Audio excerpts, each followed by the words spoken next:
This video gives a brief overview of each character in a tier list format, and I will also explain the most important decisions you need to make. Keep in mind that Honkai Star Rail is a unique turn-based game, and the intention of this video is to evaluate characters based on their performance in hardest challenges.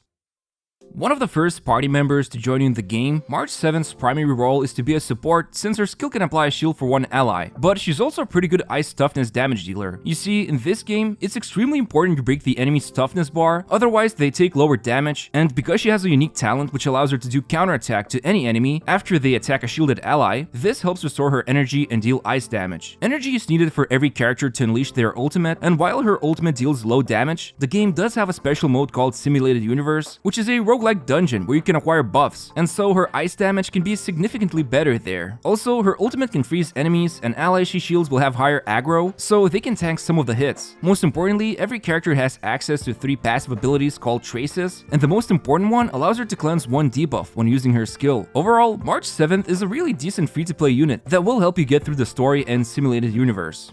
A surprisingly strong 4-star unit, Arlan sacrifices his own health to do damage with his skill. But what's really unique about his skill is that unlike everyone else in the game, it doesn't cost him to use a skill point. You see, everybody in the team shares skill points. You either gain 1 point by using basic attacks or consume 1 point to unleash the skill. However, Arlan will sacrifice his own health and use the skill, freeing up 1 point and improving the team's overall skill point economy. What's also great about him is that he is from the lightning element. This is a highly flexible element for Simulated Universe because several of the stages, including the last one, have bosses whose toughness can be reduced with lightning attacks. And as mentioned before, since you gather buffs in this mode, Arlan becomes a beast with buffs that scale with his missing health. However, you will struggle using him early game due to lack of good relics, and he does require your support to keep him alive. Not to mention the fact he did get reworked before global launch and now deals less damage with his skill.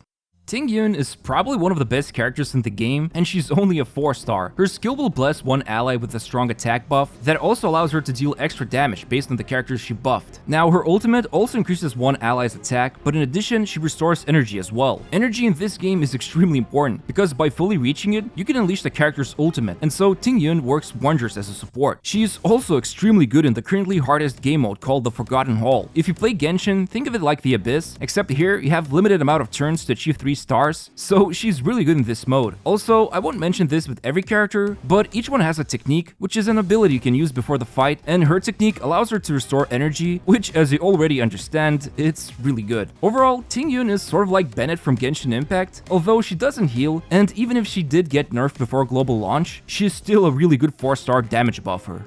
Natasha is a free healer you get to acquire during a story mode, and let me tell you, you will probably end up using her in most of your teams unless you get lucky and unlock Bailu. Now, healing in this game is crucial because some of the elite enemies and bosses deal a lot of damage, so you'll need to keep the team alive. Luckily, Natasha's skill and ultimate both restore health, and one of her traces also allows her skill to cleanse 1 debuff. And because she's a physical unit, you can use her basic attack to help chip away the toughness bar of enemies who are susceptible to physical. I mean, not much needs to be said about her. She's one of the 2 healers in the entire game, and there's a reason why you get her for free, because healing is super important, unless you resort to using shielders like March 7th, but even then, you can combine the 2 in some teams. Another free-to-play unit you unlock during the early game, Asta is quite a unique fire damage dealer because her ultimate will boost everyone's speed. Now, in this game, everyone's turn order is determined by speed. So, for example, somebody who has the highest speed will act first when the battle starts. Now, unlike other turn-based gacha games you might have played, speed isn't really the end-all be-all of everything. It's really good if you have a certain amount, but it's definitely not crucial to have a lot of it. With that being said, Asta's speed boost can be useful in some teams, but honestly, she's just a decent fire damage dealer. And in fact, one of her traces boosts everyone's fire damage in the battle. Still, as you're progressing through the game, if you don't find any other fire character interesting, she's a good free-to-play option. And who knows, maybe a few months later, we as a community can discover some busted ways to abuse her speed boost. If you're looking for a turbo version of Natasha, Bailu is the answer for you. Her skill can heal 2 allies, while her ultimate not only heals the whole team, but also provides a buff of invigoration, and when somebody gets attacked, they will get healed. And if that's not enough, once per battle, she can also resurrect a defeated team member, and if she overheals someone, their max health will be increased. Basically, she's hands down the strongest healer in the game, even if there's only Natasha who can be compared to, but still, most of the fights, especially the simulated universe, will become a cakewalk if you have her. Now, if you're looking for a top-tier 5-star character, then Bronya is for you. Her skill is absolutely busted. In fact, it got nerfed before the launch, but when she does use her skill on somebody else, that team member's turn order will be boosted, essentially allowing the team member to take the next turn immediately. But that's not all. Their attack will be massively boosted, and one debuff will be cleansed. And if that's not enough, Bronya's ultimate is also pretty insane. She boosts everyone's attack and critical damage for 2 turns, and what's cool about her is that First Trace also guarantees that her every basic attack becomes a critical hit. To put it simply, she is a monster 5-star support who specializes in boosting damage and manipulating turn order, and even her technique is pretty awesome. She boosts everyone's attack for the first few turns, so you can get a strong head start when the battle begins. So even if she did get nerfed before the release, Bronya is still a superb unit to go for.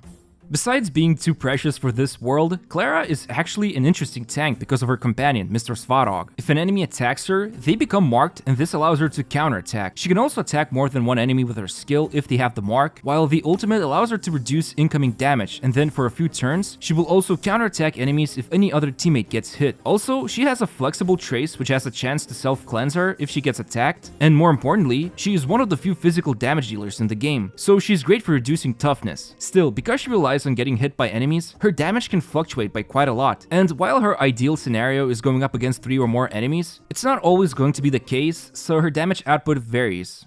Another character you start out the game with, and even though he looks a lot like Zhongli, his name is Dan Heng. Now this guy specializes in single target damage, and he is really good at it. He can also reduce the enemy's speed by using the skill, and if he gets targeted by an ally's ability, he gains increased wind damage. But the thing is, his damage scales better if the enemy is slowed down due to several abilities which depend on. However, some enemies might resist the slowdown effects, and that can be a bit of a bummer, unless somebody else in the team can inflict slowdown. Also, the final stage of Simulated Universe is really stacked against him. The final boss toughness cannot be reduced with wind damage, but then again, we don't have many wind units in the game, so investing into him won't hurt you long term, especially since he does pretty well in Forgotten Hall.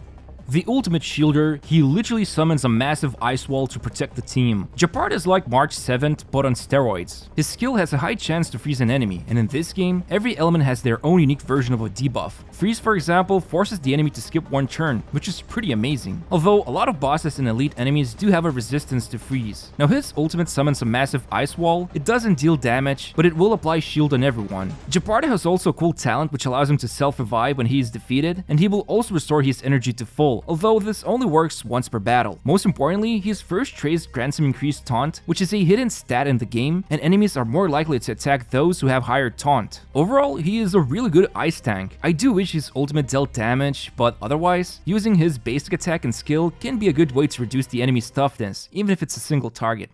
Yet another ice character, and this one you can get for free by completing Simulated Universe. Herta specializes in dealing AoE damage, and her unique talent allows her to do follow-up attacks when an enemy goes below 50% health. She is honestly one of the best characters in the game when it comes to farming enemies, but because the game has a nifty auto-battle feature, it's not that important. Now, even though you can acquire her Eidolons by completing Simulated Universe, which are like constellations in Genshin, she's honestly a bit lackluster, especially since there are so many ice characters in the game. While she has decent damage output, it's really hard to find her suitable for the endgame challenges. Even though you can clear most of the Forgotten Hall by using her, there is the next layer of this challenge called Memory of Chaos, and it always felt like it would be better to bring an ice character who could do more than just damage, because enemies are a lot more dangerous.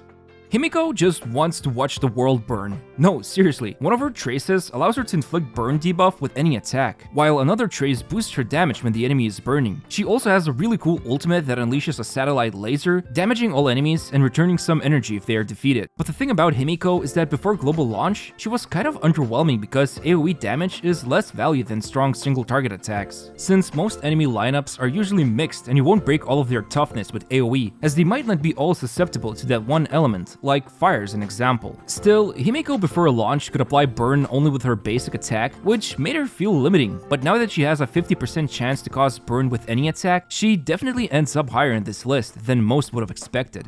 Hook likes to live a simple life. She excels at single target damage, although her skill has an enhanced version, where after using her ultimate, next time her skill will explode on both the enemy and its neighbors. Similar to Himeko, her talent boosts her damage if the enemy is burning, and her skill can cause burn as well. What's also pretty good is that she has several ways to restore her energy, allowing her to use the ultimate more often, although every character's ultimate can have different energy cost, and this one costs quite a bit, because it actually got increased for the global launch compared to the last final beta test. Still, one thing that kind of holds her back from being higher in the list is that everyone can just use Fire Trailblazer. Again, in this game, it's extremely important to cover the element types, just because enemies are much more easy to deal with when their toughness is broken. And while Hook can deal nice damage, Fire Trailblazer, who is free, gets the job done and can cover multiple roles. The only character in the game who can remove buffs from the enemy, Pela is a strong situational 4-star unit. Her skill can be a godsend in this game. Some enemies have really nasty buffs. For example, one of them can revive themselves, but if you use Pela's skill, she will remove that buff and deal damage to them. Her ultimate is also super useful. It attacks everyone and reduces enemies' defense by quite a lot, allowing your team to deal increased damage. Her talent also allows her to regain energy if she successfully inflicts debuff on enemies, and her technique is also really useful because you can start the battle by reducing the enemy's defense. Overall, she's a valuable unit to consider in situations where enemy buffs need to be removed. And she's the only one who can do that so far. Well, maybe besides this guy, but he is not out yet. I'm not sure how to pronounce her name, I think it's Qingque, but let's just call her Qingque. She's kinda hard to fully evaluate because most of her damage relies on her pulling 4 J tiles in a row, a special mechanic that's random. Her skill is literally just redrawing one tile to find a set, even though it does boost her attack and grant her a new turn. She also draws one tile during an ally's turn, and her ultimate does guarantee 4 same tiles after using it. But still, due to the fact you need to manage team skill points carefully, she is a wildcard if you want to build her. Although her elemental affinity is quantum, and only one other character exists with this element. Overall, if you like gambling with your character every turn and hope for the best, she's fun, but for now, she's just an unstable character with a rare element.